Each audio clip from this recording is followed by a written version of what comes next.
राधा वल्लभ श्री हरिवंश महाराज जी हम सब कुछ जानते हैं धर्म क्या है अधर्म क्या है, पर सब कुछ जानते हुए भी अधर्म और नहीं जानते हो, नहीं जानते हो। जानकारी उसे कहते हैं कि जब जान गए तो जही जाने जग जाए हेराए, जागे जथा स्वप्न भ्रम जाए। स्वप्न में जैसे हम जगे हुए होते तो क्या जगे हुए होते हैं क्या? स्वप्न में हम क्रियाएं करते देखते हैं और ऐसा थोड़ी लगता है कि मैं स्वप्न देख रहा हूँ, ऐसा लगता है मैं जगा हुआ हूँ। तो क्या वो जगा हुआ होता है क्या? वो अज्ञानी स्वप्न में अपने को जगा हुआ जैसे मानता है तो जगा हुआ नहीं होता। ऐसे आप अज्ञान की धरा में हो और आप ये जानकारी कर रहे हो कि मुझे धर्म का पता है, मुझे अधर्म का पता है। जैसे अपने को जानकारियाँ जो कुछ हैं, जो उपलब्ध हो चुकी, वो प्रकृतिजन्य केवल बुद्धि तक है, आपके अनुभव में नहीं है।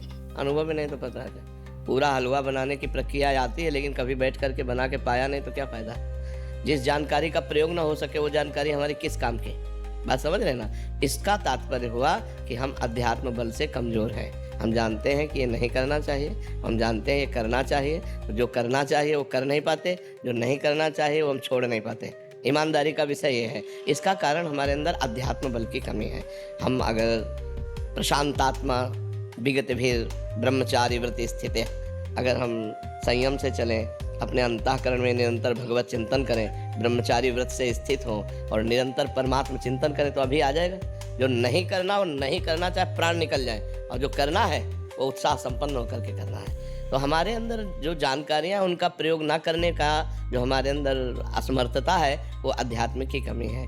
यदि हम खूब भगवान नाम जप करें, शास्त्र स्वाध्याय करें, ब्रह्मचर्य से रहें, पवित्र आहार करें तो बहुत बढ़िया आ जाए, बहुत बढ़िया आ जाए, स्थिति बन जाए हमारी। और हम भगवत चिंतन रहित हैं, इसीलिए हमारे तो इसलिए ये जानकारी होते हुए भी हम नहीं जानकार हैं। जानकारी अगर जितनी आपको जानकारी अगर उसका प्रयोग कर ले तो आप ब्रह्म सिद्ध महापुरुष हो जाए।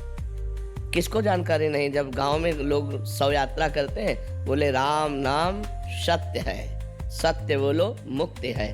इससे बड़ा और क्या ज्ञान होगा?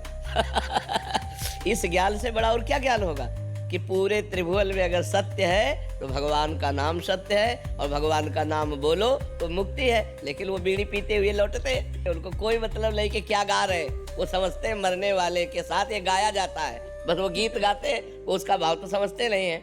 इसलिए हमें सबको जानकारी है, अपने कल्याण भर के लिए सबको जानकारी है। सबको ही जानता है मरना है, सब देख रहे हैं एक दूसरे का मरना, सबको पता है यहाँ सब नाशवान है, सबको पता है यहाँ से कोई कुछ लेके नहीं जाता।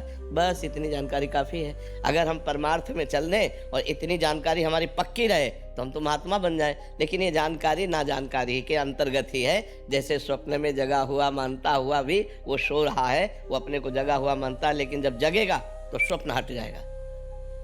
जगने की पहचान है, स्वप्न हट जाएगा। तो सच्ची जानकारी का मतलब है, धर्म की जानकारी का मतलब है, जेहि जाने जग जाए हेराई, जागे जथा स्वप्न भ्रम जाई।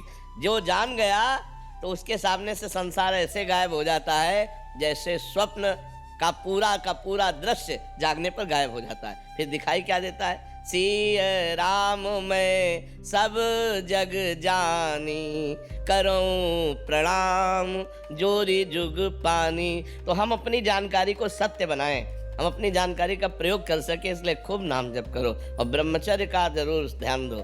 आज व्यभिचार परायण हमारी जनता हो रही है, जिधर देखो व्यभिचार का बोलबाला है। वो सब अपवित्र बुद्धि। अध्यात्म को धारण करने के लिए गृहस्थ में है तो उचित ब्रह्मचर्य, और विरक्त में है तो पूर्ण ब्रह्मचर्य। ब्रह्मचर्य के बिना, ब्रह्मचर्य जीवन की नींव है।